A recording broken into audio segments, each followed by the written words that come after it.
move to question time, and I call Senator Birmingham. Thanks, President. My question is to the Minister representing the Prime Minister, Senator Wong. Minister, prior to the election, Labor MP Joss Burns promised Jewish Australians' interests would be protected irrespective of who forms government. And Attorney-General, now Mark Dreyfus, claimed on matters to do with Israel that Australia spoke with one voice. Yesterday, though, the Australia-Israel Labor Dialogue co-convener, Adam Sloman, said your unilateral decision to change Australia's long-standing position on Israel and the disputed territories, quote, places Australia as an outsider and not a cooperative supporter for both parties to reach a two-state solution. Meanwhile, the Zionist Federation of Australia and the Executive Council of Australian Jewry jointly described your decision as inaccurate, ahistorical and counterproductive, and that it put a peace agreement further out of reach. Minister, can you cite precisely what motivated your government to make this unilateral change at this time, other than to appease Labor's factions ahead of next week's party conference? Thank you, Senator Birmingham. Minister Wong.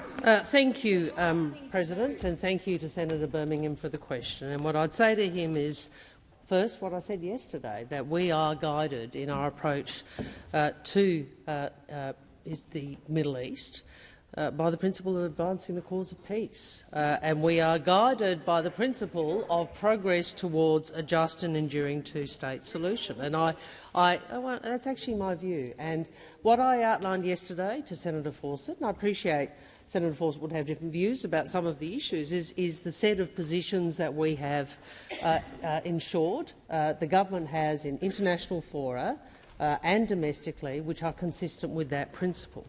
The government was also deeply concerned, and I would hope that all in this place would be, about the alarming trends we have seen in the Middle East in recent times. I would make the point that these trends are significantly reducing the prospects for peace. We are seeing escalating violence, the loss of Israeli and Palestinian lives, civilian lives. In fact, the UN reports that more Israeli and Palestinian civilians has died as a result of violence in the West Bank this year than in any full year over the last decade. NGOs also report, and this is relevant, that more settlement units have been advanced in the first half of this year than in any full year in the last decade. And I would have hoped that Senator Birmingham and the opposition would also share our concerns that have been expressed about changes to the judicial system and changes to the planning regime, which would enable further settlements. So I make those points. That is the context, and those are the overriding principles of how we approach these issues. Senator Birmingham also said that this is inconsistent with long-standing Australian policy. That is simply incorrect. And if you look at policy as articulated by previous governments until most recently partway through the last government. Senator Wong. The time for answering has expired. Senator Birmingham, first supplementary. Thanks, Minister. Minister, you speak using the phrase alarming trends. Do you acknowledge that there have also in recent times been positive trends, such as the normalisation of relations between Israel and many other Middle Eastern nations? How is the decision of your government not going contrary and in the opposite direction to those trends we're seeing with many other Middle Eastern nations? Thank you, Senator Birmingham. Minister Wong. Well, we already have a diplomatic relationship with Israel. We already recognise Israel, and in fact it was an Australian Labor government and an Australian Labor minister who moved the motion that you would recall in terms of the establishment of Israel, if not moved, spoke to it. But I would make this point about consistency, because consistency is important. And what we will not do, is tell one thing to Australians and another thing to the international community, which is what you did. So, on the one hand, you continued to support Security Council resolutions which affirmed, for example, UNSCR 478, Israel's annexation of East Jerusalem constituted a violation of international law. You affirmed UN Security Council Resolution 2334, which went to settlements. But you told voters of Wentworth something else.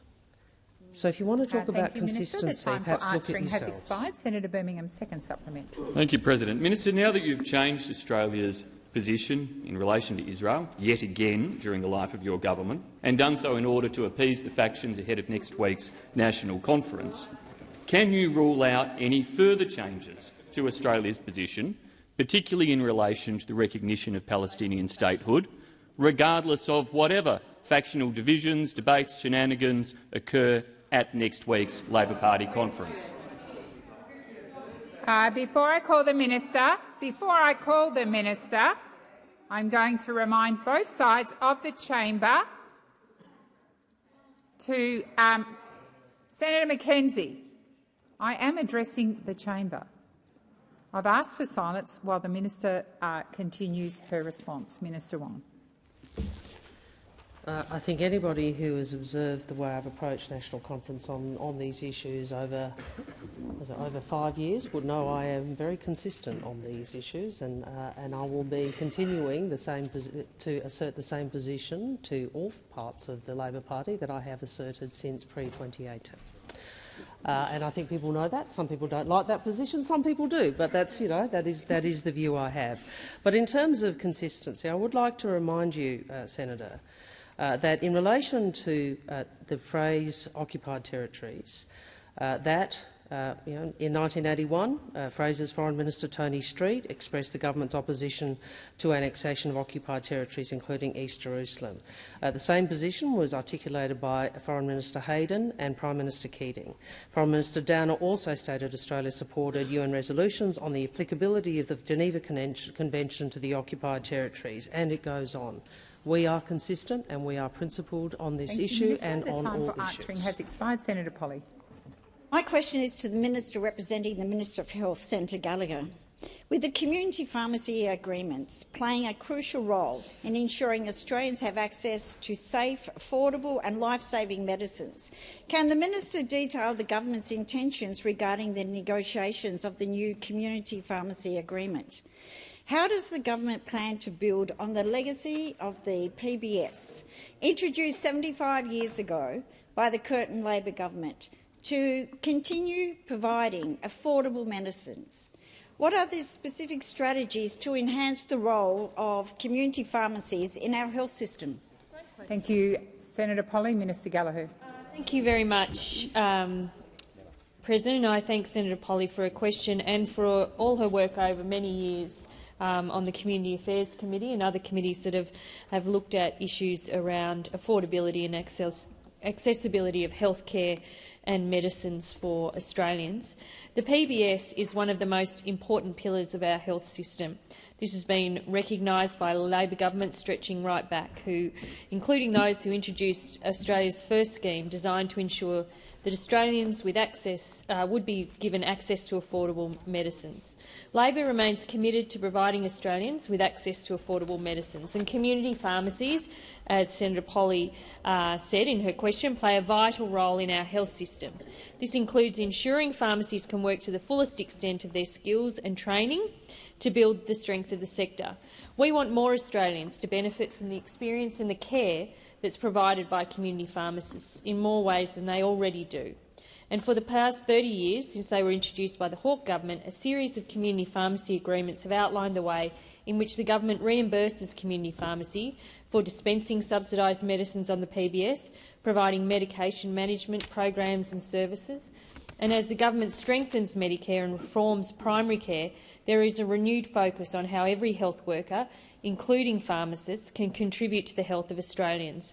The Minister for Health has announced that the government will soon begin negotiations for an 8th community pharmacy agreement, and this agreement will support the government's ongoing commitment to improving patient health outcomes and providing cheaper medicines for all Australians. As I said yesterday, the dispensing 60-day dispensing is an important cost of living measure that will ease the burden on household budgets by some $180 per medicine per year. This is an important cost of living measure, and the Senate should support it. Thank you, Minister Gallagher. Senator Polley, first supplementary. Through you, President. Minister, in the recent budget, the government committed to introducing 60-day prescriptions.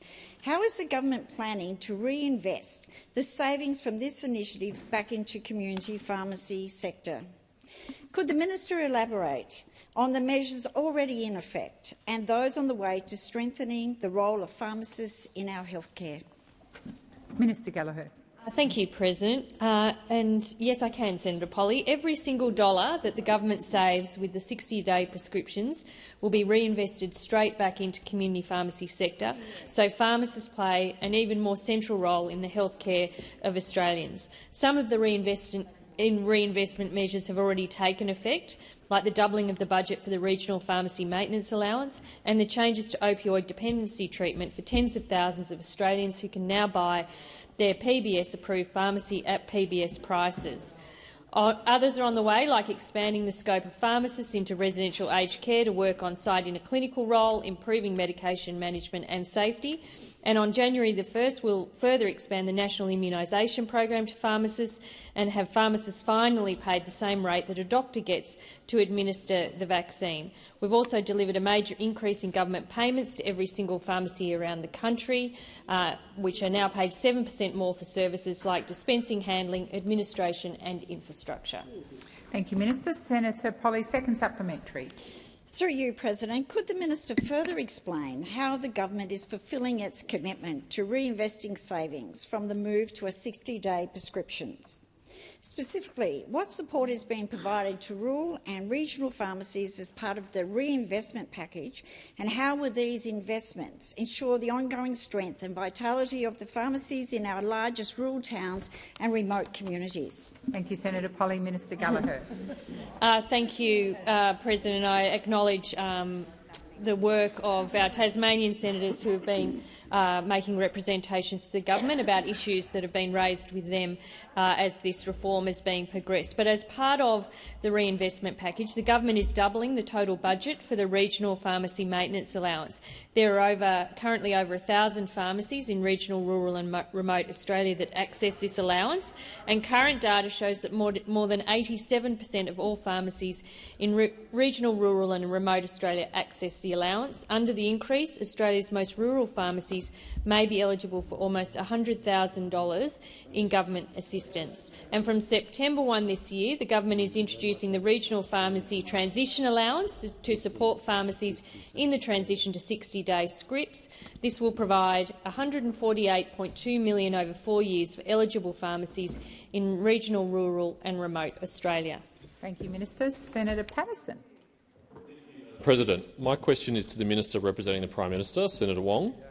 Minister, the government is facing a rank-and-file party revolt over AUKUS ahead of next week's Labor National Conference. Order. Order. Senator Patterson. Senator Patterson. Senator Patterson, please resume your seat. Order on my right. Order on my right. Order.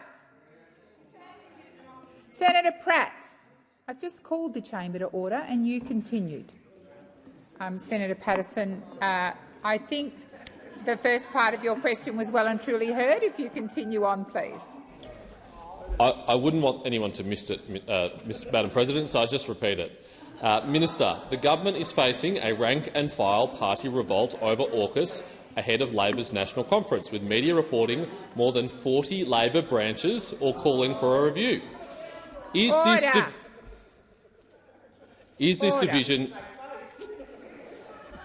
Senators on my right. Please continue, Senator Patterson. Is this division within the Labor Party the reason for the Albanese government's billions of dollars in cuts to the defence budget, which is being forced to absorb more of Australia's commitment to Ukraine, reallocate defence funds to DFAT, and is still expected to find additional, as yet unidentified savings from within the remaining defence budget? Thank you, Senator Patterson. Before I call the minister, I'm going to ask for silence. Minister Wong. Finance numbers.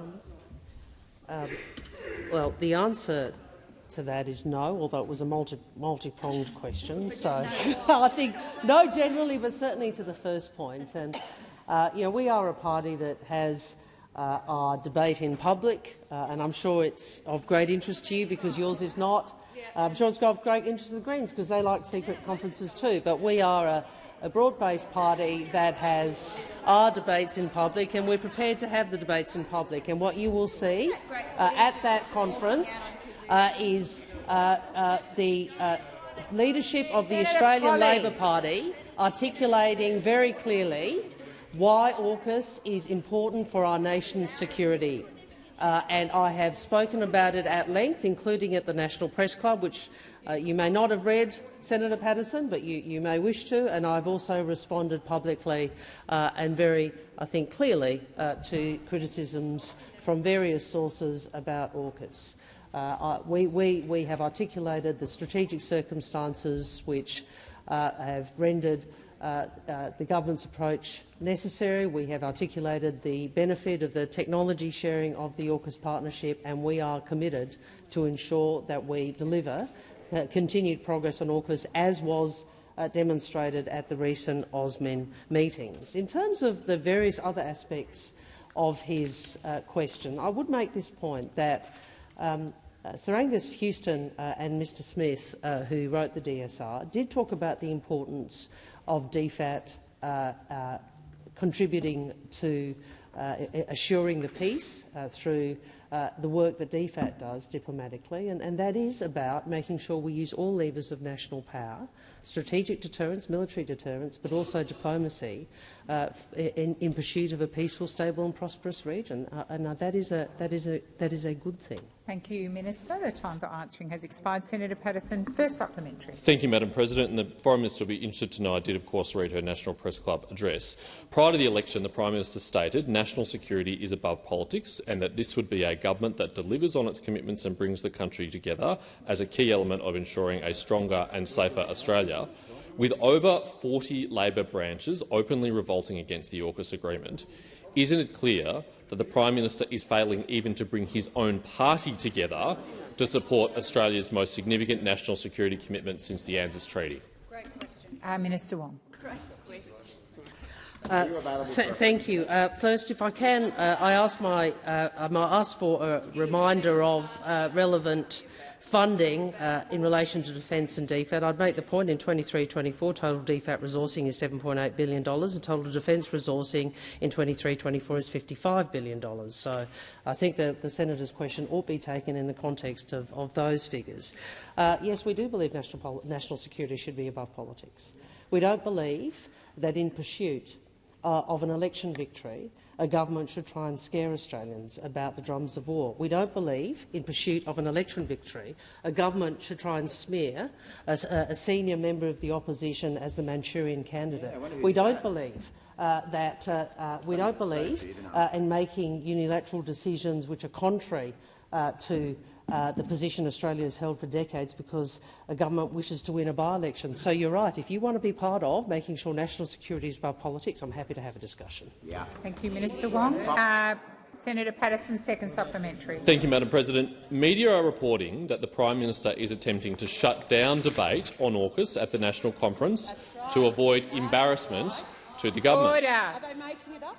If the Prime Minister cannot trust his own party to be unified in support of AUKUS, how can Australians and our partners trust the Prime Minister to reverse defence cuts and deliver on his commitment to AUKUS?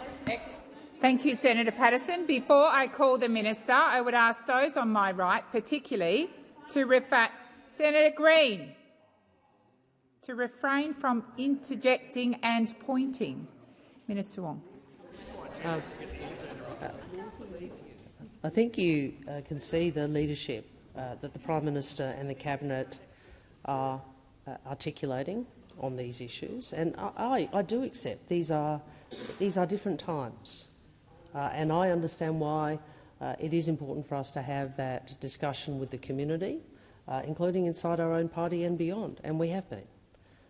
We understand that we are asking the country for a multi-decade commitment when it comes to not only the AUKUS partnership in general terms, but the submarines. I mean, that is a multi-decadal commitment which has to be bipartisan, in fact has to be multi-party. And I am happy to spend the time I do spend alongside the Deputy Prime Minister in party forums and more broadly, articulating the strategic rationale for AUKUS and for the submarines, and we will continue to do so. Thank you, Minister. Before I go to Senator Faruqi, I will draw to the attention of honourable senators the presence in the gallery of the Australian Political Exchange Council's 8th delegation from the Republic of Korea, led by Dr Yong Lee. On behalf of all senators, I wish you a warm welcome to Australia and, in particular, to the Senate. Senator Faruqi. Thank you, President. My question is to Minister Watt, representing the Education Minister. Minister, today Universities Australia said that we need more people going to university to meet future skills needs. But uni is becoming a pipe dream. Expensive degrees and ballooning student debt has made university increasingly out of reach for young people who don't deserve to be saddled with a death sentence simply for pursuing education. People are already being locked out of the housing market, denied personal loans, and rethinking dreams of further study because soaring student debt is getting worse and worse. Under just 2 years of the Labor government, student debt could rise by a massive 15%. Minister, will your government wipe student debt and make university free so that people can go to uni without being crushed by student debt? Senator Watt. Thank you, President, and thank you, Senator Faruqi, for the question. I'm very happy to take a question about access to higher education because, of course, the Labor Party is the party of access to higher education. Under Labor governments, going back to the Hawke-Keating days, university and higher education participation in this country has gone up significantly under Labor governments. Without the addition of crippling fees like we saw under coalition governments. So I'm always happy to take questions about access to higher education. Now, we understand that, that many students do face significant issues in relation to the debt that they incur, particularly as a result of changes that were made under the coalition government to university funding arrangements. I know Senator Henderson and her colleagues supported increasing fees to very high levels when they were in government, and the Labor government is taking this very seriously. It is important to remember that help loans, which are particularly the subject of the question that Senator Faruqi has asked, are not required to be repaid until a person reaches the income payment threshold. And, of course, help repayments are a set percentage based on your income. They don't go up unless someone's salary does go up. But we do recognise that this is an issue facing many young people in the community, and that's why the issue of affordability is one that will be looked at as part of the government's Australian Universities Accord.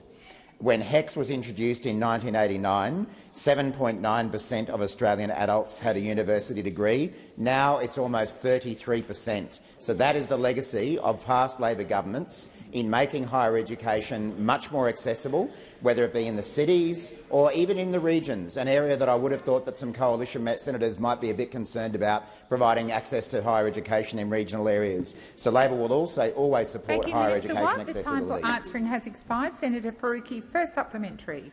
Minister, the Coalition's Job-Ready Graduate Scheme was an indefensible, unmitigated policy disaster. Universities Australia said this today, and Labor's own Accord process has said that too. A generation of students, especially female students, are being saddled with exorbitant debt because of this Job-Ready Graduate Scheme. Minister, Labor has been in government now for 14 months. Why haven't you dumped this awful, punitive fee hike? Thank you, Senator Faruqi. Minister Watt. Thank you, Senator Faruqi. And in fact, Minister Farrell reminds me it's been 15 months that we've had the Albanese Labor government delivering to Australians, whether they be young Australians, middle-aged Australians or senior Australians.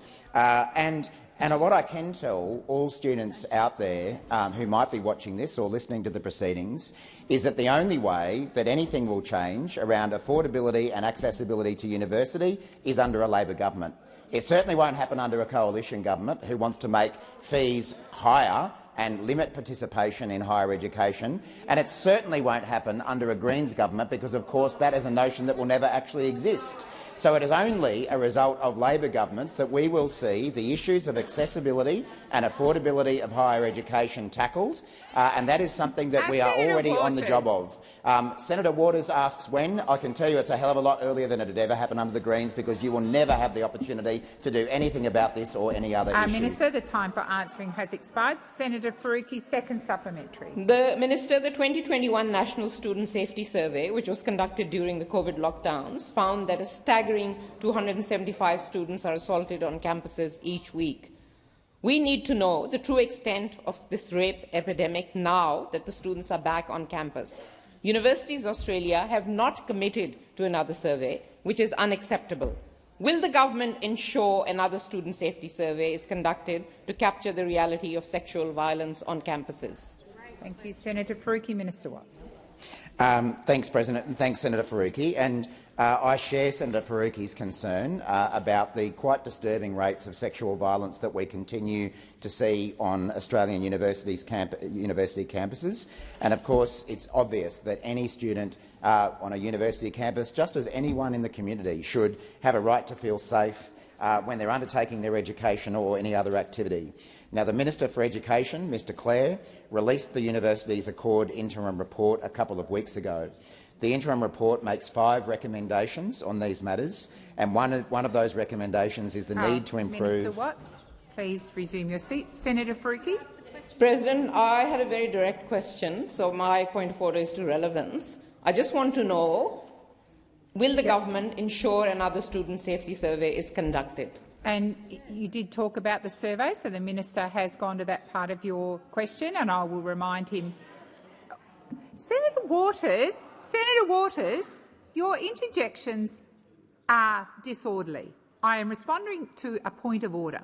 I'll remind the minister of the second part of your question, Senator Faruqi, but he is being relevant. Minister Watt. Thanks, President. And Senator Faruqi, I am aware that the 2021 survey found that 1 in 20 students had been sexually assaulted since starting university, an unacceptable figure. And the minister has asked the Department of Education to nominate an expert on prevention and response to sexual harassment and sexual violence to be part of a working group that will provide advice to education ministers on university governance, and I'm sure that matters of the survey will be considered. Thank you, Minister Watt. Senator Hanson. Oh, beg your pardon. I'm sorry, Senator Hanson. No wonder you looked at me rather strangely. Senator Marielle Smith. My question is to the Minister representing the Prime Minister, Senator Wong. Given that later this year Australians will have the opportunity to vote yes to a voice, which will finally recognise Aboriginal and Torres Strait Islander people in our Constitution and pay respect to 65,000 years of culture and tradition, and will help us listen to advice from Aboriginal and Torres Strait Islander people, can the Minister explain to the Senate how constitutional recognition through a voice will make a practical difference and improve the lives of Aboriginal and Torres Strait Islander peoples? Senator Wong. Thank you to Senator Smith, and she's an outstanding advocate on these issues in South Australia and more broadly for her state. And a question goes to the heart of what the voice is about, recognising Aboriginal and Torres Strait Islander people in our Constitution and respecting 65,000 years of culture and tradition. It's about listening to advice from Aboriginal and Torres Strait Islander people about matters that affect their lives so governments can make better decisions, and making practical progress in Indigenous health, education, employment and housing so people can have a better life. That's what the voice is about. We all know governments have spent billions trying to deal with these issues. Many of us have been in this chamber for many years and have made contributions on the Closing the Gap statements. And the extent of the task before the nation is clear. We have not achieved the results we all want. The gap between Indigenous and non-Indigenous Australians is not closing. We know there are enormous challenges facing Aboriginal and Torres Strait Islander people, a life expectancy 8 years shorter than non-Indigenous Australians, worse rates of suicide, worse rates of disease, worse rates of infant mortality, fewer opportunities for education and training. The current approach is broken, and the voice is our best chance to fix that. Voting no means nothing will change, and it means accepting we can't do better. But I don't think Australians accept that. I don't think Australians accept that, which is why those opposite keep trying to change the conversation. They keep trying to change the conversation from what the voice will do to other matters. The fact is, the voice is a vehicle to deliver real improvements for Aboriginal and Torres Strait Islander people in health, life expectancy, education, employment and housing. What we know is when governments listen to people, about issues that affect them. They make better decisions, they get better results, and they get better value for money. Thank you, Minister. Senator Marielle Smith, first supplementary. Thank you, Minister, for that response. While we know that the concept for the voice didn't come from politicians, although the parliament would certainly benefit from its wisdom and advice, can the minister remind the Senate how the voice was conceived and driven by Indigenous Australian communities seeking improvements in the lives of Aboriginal and Torres Strait Islanders that will benefit all Australians? Thank you, Senator Smith. Minister. Thank you, President. Senator Smith is right. The call for constitutional recognition through a voice didn't come from politicians. Indigenous Australians asked us to help make a practical change and to create a better future for all Australians. And in 2017, after many years of work and countless conversations in every part of the country, nearly 250 Aboriginal and Torres Strait Islander leaders and elders called for a voice, an invitation to help make a practical change to their lives and to create better opportunities for future generations. And it is backed by over 80%, 8 out of 10, Aboriginal and Torres Strait Islander people. Auntie Pat Anderson, a respected Indigenous advocate and elder, says this about the voice. When you involve people, you make better decisions, and the money you spend goes to where it is needed most, to the people on the ground. And that is what a yes vote will do, to give people a say on issues that affect them and make a practical difference that improves lives. Thank you, Minister. Senator Smith, second supplementary. Thank you, Minister, and thank you for going to the practical benefits of the voice. But perhaps you can also outline to the Senate, remind us all here, why it is that things need to change. Minister Wong. Well, as I said earlier, Aboriginal and Torres Strait Islander people, Indigenous Australians, face worse life expectancy, worse results in education and employment, worse outcomes in health, and so much more. Regrettably, there are too many in this debate who are prepared to look to their own political interests rather than the interests of the nation. I'll remind the Senate of what I spoke about yesterday, which is Mr Koori being told by a colleague, maybe one of those opposite, or certainly a colleague of those opposite, we can't win the election unless we defeat the voice solidly, i.e. we need to defeat it to get to the election starting line. I mean, I know those opposite might not like that, but I think what it demonstrates is, yet again, their habit of putting politics over people. Politics over people. That is the approach we remember from the Morrison-Dutton government, and we see that now. Thank you, Minister. Order on my left. Senator Hanson. Thank you very much. My question is to the Minister representing the Prime Minister, Senator Wong. I refer to a speech by Uluru Statement co-author and Referendum Council member Megan Davis when she delivered the Henry Parkes oration in 2018. The Uluru Statement from the Heart isn't just the first one-page statement, it's actually a very lengthy document. And the Prime Minister's statement in the other place yesterday, in which he said leaders at Uluru had come with a statement that fits on an A4 page. When is the Prime Minister going to be truthful with the Australian people and admit the Uluru Statement is much longer than he claimed yesterday? Minister Wong. Thank you, President. Well, to Senator Hanson, I'd make a few points. First, Ms Davis has made a statement. There's been a lot of news this week that the Uluru Statement is 26 pages long, but it's one page. That's the statement. That is what we issued to the Australian people. Two, I can show you the Uluru Statement here. I can show you the Uluru Statement here. Minister Wong, please resume your seat. Order. Senator Canavan. Order. The minister needs to be heard in silence. Minister Wong. And it is, I think, a great sadness to many people to see the alternative government denigrating the statement that has been given by First Nations peoples to the people of Australia. But, Senator Hanson, this is the Uluru Statement, and it does fit on an A4 page. And I disagree with your position on this. I appreciate we have a different view, but I think we should at least ensure that we are clear about why we have a different view. With respect, you and others don't have a different view because of the length of the statement. You have a different view because fundamentally you don't think that we should have a voice. We disagree. We disagree. And in fact, I think many of those opposite disagree. There are those opposite who do support a voice, then there are those opposite, including in this chamber, Senator, who support a legislated voice and have so publicly, and I acknowledge that. I acknowledge that. There appear to be those on your side who don't even support that. So the difference between the people, those in this chamber, is there are some who don't support any voice. As I said, Senator Hanson, I disagree with you, but that's your right. There are some who support a legislated voice but are going all out to stop a constitutional voice. That's actually what we're doing. And there are those of us who think that actually, given all that has happened in this country and the extent of Indigenous disadvantage, that ensuring that our First Nations peoples are recognised in our constitution and are able to have a constitutional right to a voice to give advice. That's all.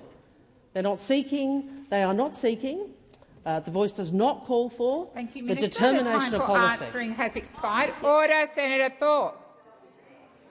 Order. Order. Senator Hughes. Order. Senator Watt. Senator Watt. Made a highly objectionable remark across the chamber, and I'd ask her to withdraw. I wasn't aware of the remark. I will invite Senator Hughes, if she believes she has been unparliamentary, to invite her to withdraw her statement. I'm moving now to Senator Hanson, first supplementary. Thank you very much. Senator Wong, I think you've been given a lot of misinformation and disinformation. Actually, I have got the Uluru Statement in full here, 26 pages, document 14, that was acquired under the FOI documents. I also have the final report of the Referendum Council here that states the Uluru Statement is in it. That's for you to view. And also I have here Professor Megan Davis's comments here in her statement as well. Now, Professor Davis claimed she had been referring to the Referendum Council report published in 2017 on page 16 of this Senator report. Hanson. Thank you. It's time, so please resume your seat. I will remind all senators, when senators are asking questions, Senator Whish-Wilson and Senator Thorpe, they have the right to be heard in silence. Minister Wong. President, well, I think perhaps the best articulation of a response is from Mr Kenny, Chris Kenny. I dare to say what senior coalition MPs have told me to my face, and that is defeating the Voice referendum was their way to help Albanese and turn their fortunes around. I focus on the fees being put around by the No case. One of them is this claim that the Uluru Statement from the Heart is 26 pages long. This is unsimple. Minister Wong. Senator Hanson, I acknowledge you. On your feet, I haven't called you yet. Senator Thorpe and Senator Whish-Wilson, I'm aware of those interjections. They are to cease. Senator Hanson. Thank you, Madam President, because I can't concentrate on the answer here when I have a debate going here. Well, in the back. as you've just heard, Senator Hanson, I've well and truly called them to order. Minister Wong, please continue. Again, if she wishes. I'm happy to start again if the senator wishes, but I was referring to Chris Kenny's response to this. He said, and he refers to the fees, including that the Uluru Statement is 26 pages long, and he says this is simply untrue. They are not the Uluru Statement. They are not part of the Uluru Statement. The Referendum Council 6 years ago took these background papers and published them in a report. They published background material to the Uluru Statement from the Heart. In fact, the paragraph introducing these pages, they call it a synthesis of records of meetings of the dialogues. This synthesis is called Our Story, which happens to be the heading of the first page after the one-page Uluru Statement. But I think really being distracted into this discussion, there is a clear invitation. It's up to people whether or not they wish. Senator Hanson, second supplementary. The shaded sections of the report are identical to documents released by the government's very own National Indigenous Australians Agency following a Freedom of Information request. In a clarifying statement to the person who made the request, the agency confirmed that 26 pages of the documents released represented the full Uluru Statement from the Heart. Why are you and the Prime Minister lying to the Australian people about the full Uluru Statement? Senator Hanson, please order. Senator, I would ask you to Senator Hanson, I would ask you to withdraw that and reframe the comment, the assertion you made around Senator Wong and the Prime Minister. I will withdraw that. Thank Why you. are you and the Prime Minister giving the people— It's time, Senator.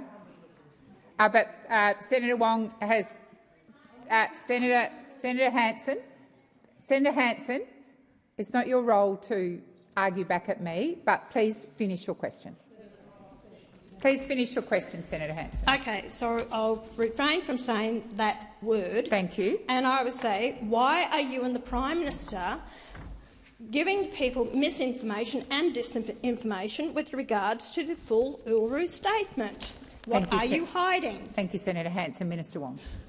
There is a lot of misinformation, disinformation, and it is not coming from the government. And I refer you to the letter from the NIAA, which says this to the Senator to Senator Price, Nampijinpa Price. I'm writing to respond to your recent statements regarding the Uluru Statement from the Heart. The Uluru Statement from the Heart is one page, signed by the delegates of the National Convention in 2017. The authors of the Uluru Statement from the Heart have confirmed this. Minister Wong, please resume your seat. Senator thought that was disorderly, incredibly disorderly. I would ask you to refrain from interjecting. Minister Wong, please continue.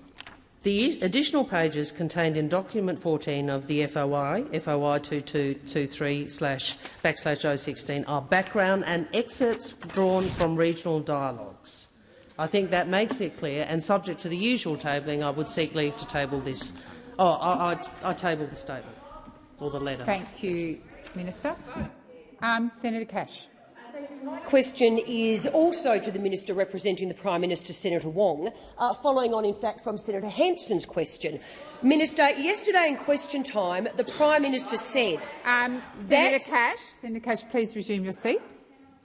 I appreciate these are difficult questions and difficult answers, and I want senators to be respectful to the person asking the question and to the person answering the question. That means no interjections and no calling out. Senator Cash, I invite you to start again. Thank you. Thank you. And as I said, my question is to the Minister representing the Prime Minister, Senator Wong. Minister, yesterday in question time, the Prime Minister said, and I quote, "That is the Uluru Statement from the Heart on an A4 bit of paper. That is it." He then held up a single sheet of paper and called any suggestion that the Uluru Statement was a longer document, and I quote, "conspiracy theory and nonsense." But in 2018, at the Henry Parkes oration, Professor Megan Davis said this, and I quote, "The Uluru Statement from the Heart isn't just the first one-page statement. It's actually a very lengthy document of about 18 to 20 pages, and a very powerful part of this document reflects what happened in the dialogues." Does the government consider Professor Davis to be a conspiracy theorist? And if not, will the Prime Minister apologise for misleading the parliament and correct the record? Thank you, Senator Cash. Minister Wong. I believe this is the same question in substance to the question from Senator Hanson, and I would refer the senator to my answer to Senator Hanson. Thank you, Minister. Senator Cash, first supplementary. Minister, how many pages are in the Uluru Statement from the Heart? Just a moment, Minister. Senator Watt, I have called the chamber to order. I have asked senators not to interject. That includes you. Minister Wong. One. Senator Cash, second supplementary. Well, I would seek leave to actually table the full Uluru Statement from the Heart to actually ensure that the Australian Senate knows what is in it. Sorry, Senator Cash, were you seeking leave? I was seeking leave to table the full Uluru Statement from the Heart. Is leave granted? Subject to the usual courtesies, we will look at first. I would say it is not. It is incorrect to call it that. That is the FOI document, which is already public, and I've responded to this already. Order across the chamber.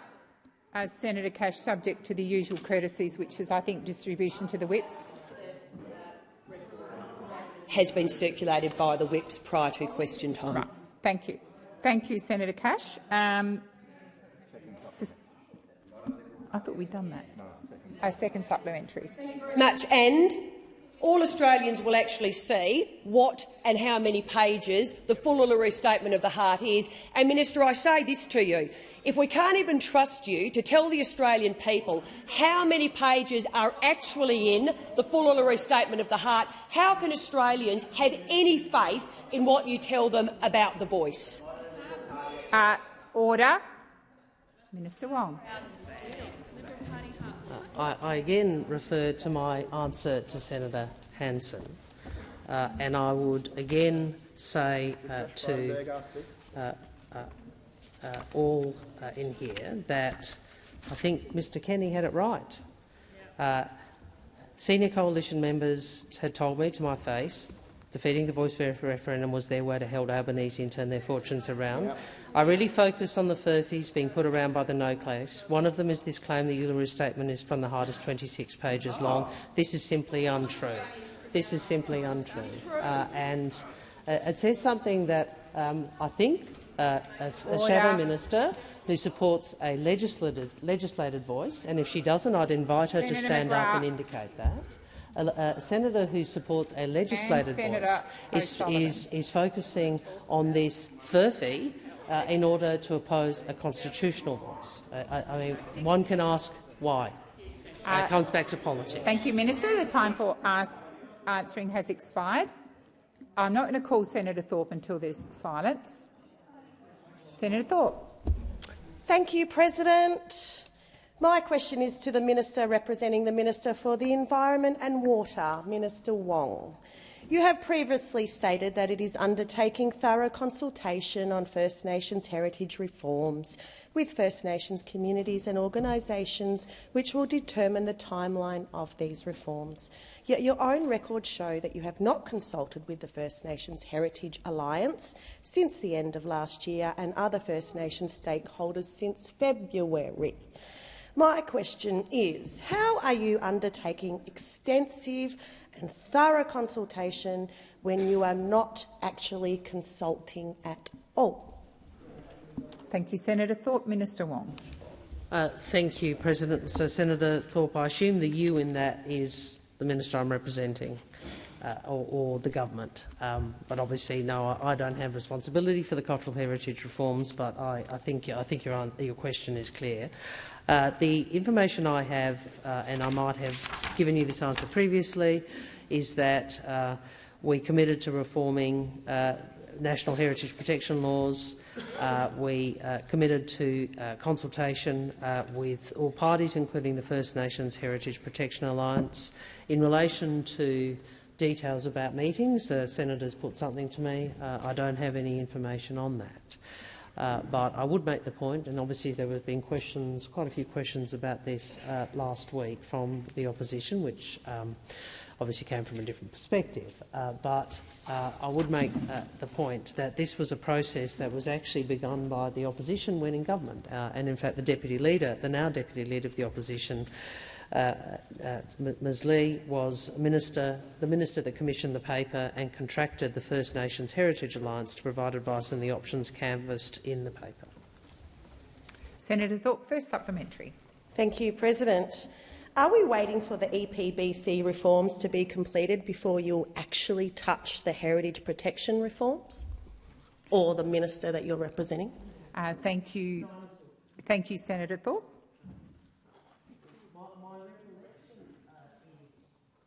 Is Senator Wong's microphone on? It's all right. I don't mind speaking in silence, actually. My recollection is the EPBC reforms were further down the path in terms of the consultation and policy process, Senator, but that is only a recollection, and I'll certainly get you some further information about that. We went to the election with a commitment in relation to EPBC. The process that I've outlined was a consultation process that Ms Lee started, so they are separate processes, and obviously we had an election commitment in relation to the EPBC Act, which I've no doubt Ms Plibersek is ensuring that she is working on. But in terms of how the government would envisage those two reform processes or consultation processes interacting, let me ask if Ms Plibersek's office can provide you with any further information. Thank you, Minister. Senator Thorpe, second supplementary. Thank you, Minister, for that response. Thank you, President. 181 countries have signed on to the UN Convention for the Safeguarding of Intangible Cultural Heritage. When will Australia sign the convention? Thank you, Senator Thorpe. Minister.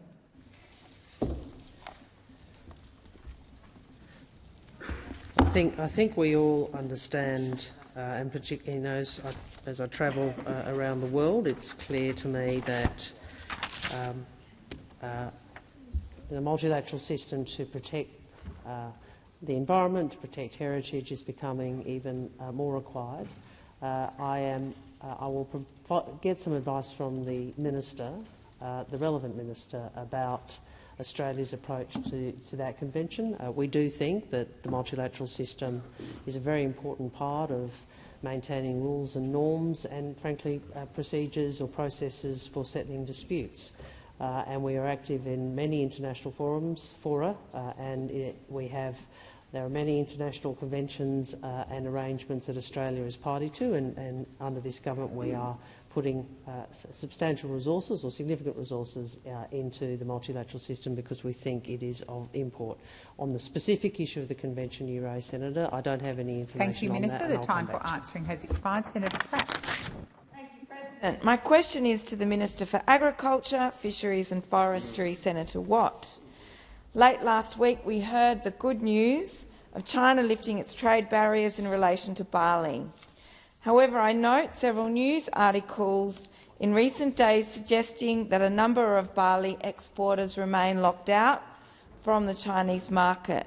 Can the Minister please provide an update on the status of these exporters? Thank you, Senator Pratt. Minister Watt. Thanks, President, and thank you, Senator Watt. And you're right, Senator Sterle, another question on agriculture from the Labor Party, the only party that asks questions or shows an interest in agriculture in this chamber. Well, today, President, I have good news for Aussie farmers, especially in Western Australia, Victoria and South Australia.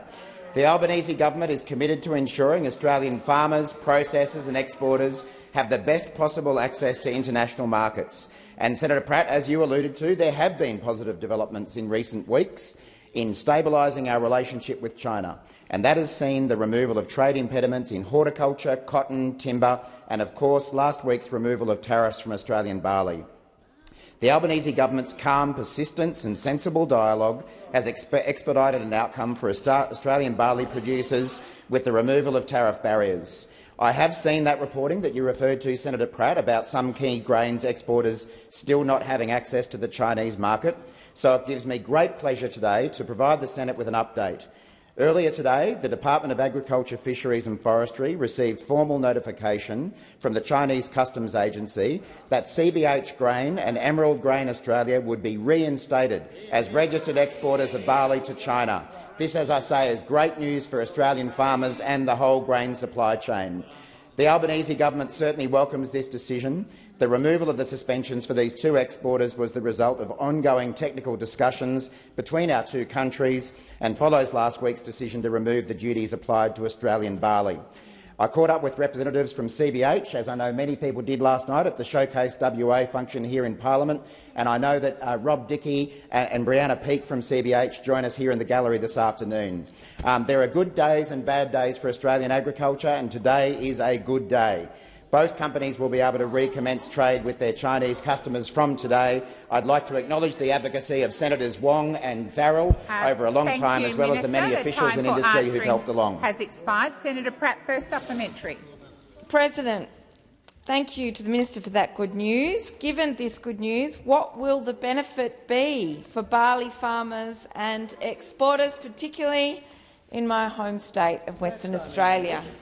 Thank you, Senator Pratt. Minister. President, well, we know that the Liberals and Nationals are laughing on the inside and happy on the inside. They can't express their real happiness about good news for Australian agriculture, so they've got to bottle it up inside and feel a little bit cheerful. They're having a little chuckle to themselves about how good it is to have a Labor government back in charge running agriculture policy in this country. Across Australia, 1 in 4 jobs relies on trade, so Order. access to international markets is essential for the profitability of Australia's export-focused. Senator Watt. Senator McKenzie. Silence, thank you. Minister Watt, please continue. Prior to the imposition of the anti-dumping and countervailing duties, China was Australia's largest barley export market at nearly $1 billion per year. But of course, since the imposition of tariffs in 2020, which of course occurred under a coalition government, trade in barley with China has effectively ceased. Australian barley is known in China for being high quality and competitively priced, and the removal of duties allows for the re-establishment of these mutually beneficial, long-held relationships between the Australian barley industry and Chinese users. Thank you, Minister Watt. Senator Pratt. President, clearly the Albanese government is working hard to support farmers, processors and exporters gain a wider market to grow their market share around the world. While these developments on barley are great, I note there are still some industries which face trade impediments with China. What are we doing in the Albanese government to assist in these matters? Thank you, Senator Pratt. Minister Watt. Thank you again, Senator Pratt, for your interest in these issues. And while these developments on barley are certainly very positive signs, there is more work to be done to remove the trade barriers that were imposed a couple of years ago by China on Australian wine, beef and lobster. I know this is an issue that Ministers Wong and Farrell have repeatedly raised with their Chinese counterparts, as did I when I met with the Chinese agriculture in Rome a few weeks ago. Our government truly believes it is in both countries' interest to see these impediments removed, just as we have seen with barley. In all of the discussions between our government and our counterparts in China, we've always made clear that we see wine and these other impediments as just as urgent as barley.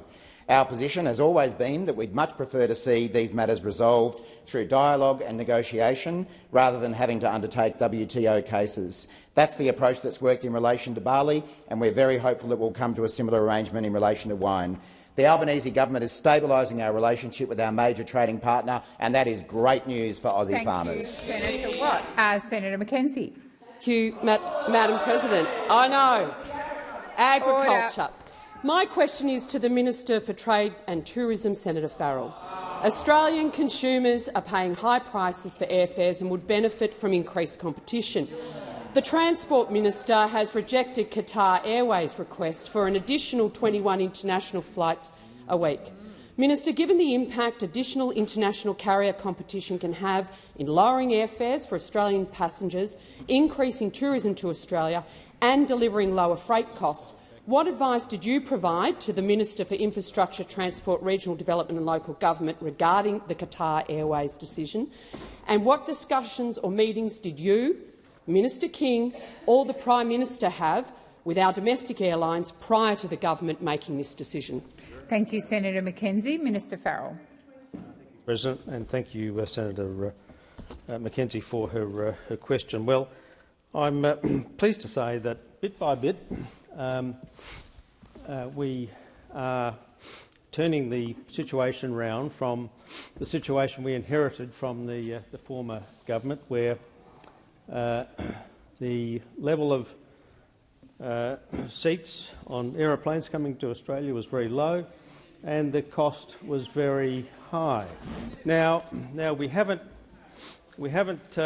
entirely dealt with or resolved that issue in the time that we've been in government, but bit by bit we are working towards a situation where we return the situation to what it was pre the pandemic. Now, there are some countries where we are, in fact, getting more people into Australia than. Oh, sorry, Senator McKenzie. Senator McKenzie. Thank you, Madam President. The Minister has yet to go anywhere near the Qatar Airways decision, and indeed the advice he gave to the responsible minister in his capacity as Trade and Tourism. Thank you, Senator McKenzie, and I will draw the minister's attention to your question. Minister.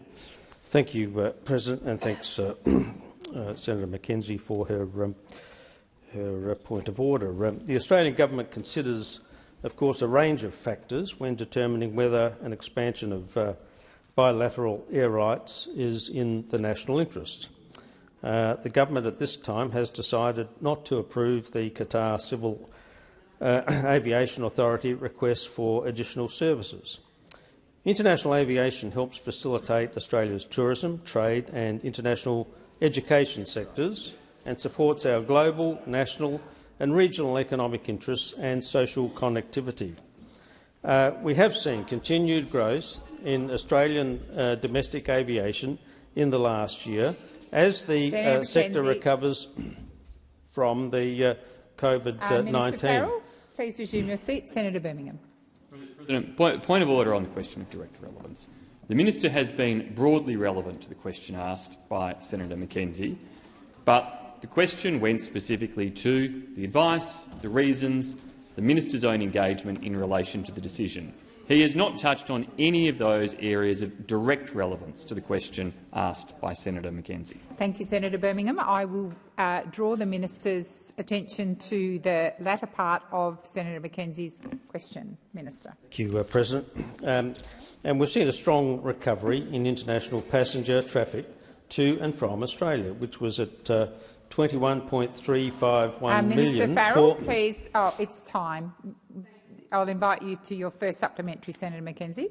It's reported the increased flights could have added around 7,000 additional seats per week to Australia, which is great for tourism, your own portfolio if you need a reminder, while extra freight capacity is also great for our exporters and farmers. However, the responsible minister has failed to provide justification for the decision. Minister, what is the real reason your government has rejected the Qatar Airways request and so denied the additional capacity to our trade, tourism and hospitality sectors? Thank you, Senator McKenzie. Minister Farrell. Thank you, President. Well, Senator McKenzie, I know exactly what my portfolios are. And I've been working in each and every one of them every single day for the last— Senator Farrell, please resume your seat. Order.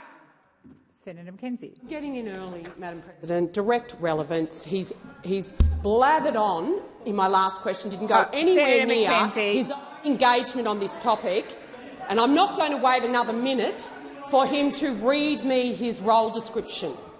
Senator McKenzie, I would ask you to withdraw that comment, please. True. Senator McKenzie, mean but true. Senator McKenzie, it's not okay to argue back with me. I'm asking you to withdraw that part of your question, and then I'll go to the second part of your point of order.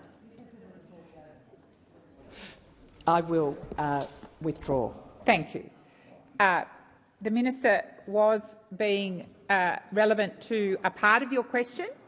You did refer to his portfolio, but I will remind the minister of the rest of your question, and I remind all senators, if you put a preamble or a personal comment in your question, the minister is entitled to make reference to it.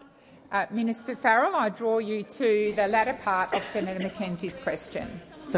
Thank you, President. Well, can I say each and every day this government works to resolve the problems that we were left by the inaction of the previous government, which you were a part of, Senator McKenzie.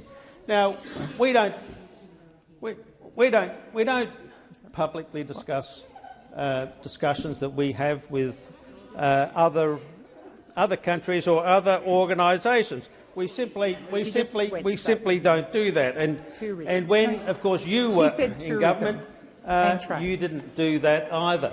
Now, can I say, only a few weeks ago, I was in Ho Chi Minh City with Vietjet, launching the first flight. Thank you, Minister. The time for answer.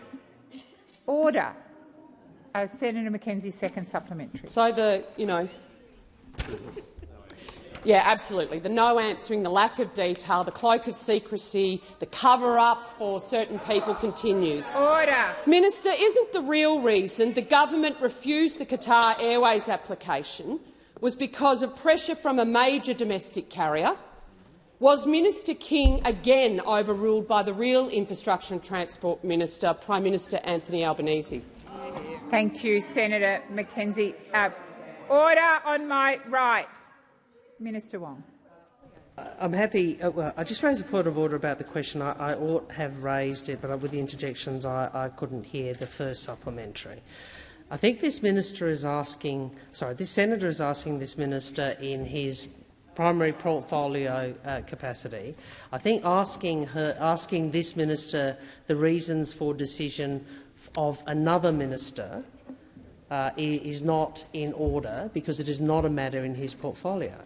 The senator, my recollection is, did not ask the minister in his representing capacity. So I just make that point, but I don't object to the question. I ought to have raised this in the first supplementary. Senator Birmingham. And just for clarity, I understood Senator Mackenzie was asking about Senator Farrell's tourism and trade role. If I've got that wrong, I apologise. But Senator Birmingham, I'll go to you. Thanks, President. On the point of order, and indeed I am assuming the question was asked in relation to the trade and tourism portfolio as well.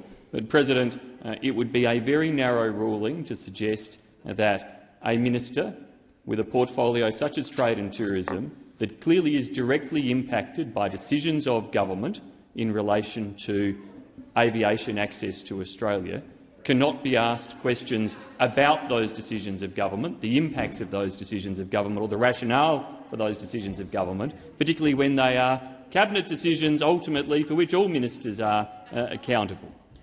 Thank you. I'll just respond to this, Senator Wong. I would agree with your analysis, Senator Birmingham, but Senator Mackenzie did ask about Minister King as well in her question, and that's the point that I believe Senator Wong was raising. But I'll seek the advice of the clerk. Yes, he's nodding his head. So we've allowed the question, and I will direct the minister to Senator Mackenzie's question and to answer it within his trade and tourism portfolio. Minister. Thank you, President, and I'm very happy to answer the question, as I am of all questions. I'm very happy to answer all of the questions at any time which the opposition would like to ask me. But I've got to say, Senator Mackenzie, it's a bit rich. You, in particular, raising issues of cover-ups, when we still have not had answers about your role in sports rorts. Minister Farrell, order. Before I come to Senator Mackenzie, I will remind Minister Farrell that you need to direct your answers to me. And Senator Mackenzie? I asked Senator Farrell to withdraw. He's reflecting on a senator. Senator Mackenzie, I don't believe there was a reflection there. Madam President, can I ask you to look at the rulings of previous President Ryan on this matter? I absolutely will, Senator Mackenzie. Sorry, I may have missed that. There was quite a lot of interjections. I will invite the minister to withdraw. Thank you, Minister. And I'll draw your attention to Senator Mackenzie's question, and let's get on with that. Minister Farrell. No. Minister Wong. Questions be placed on notice.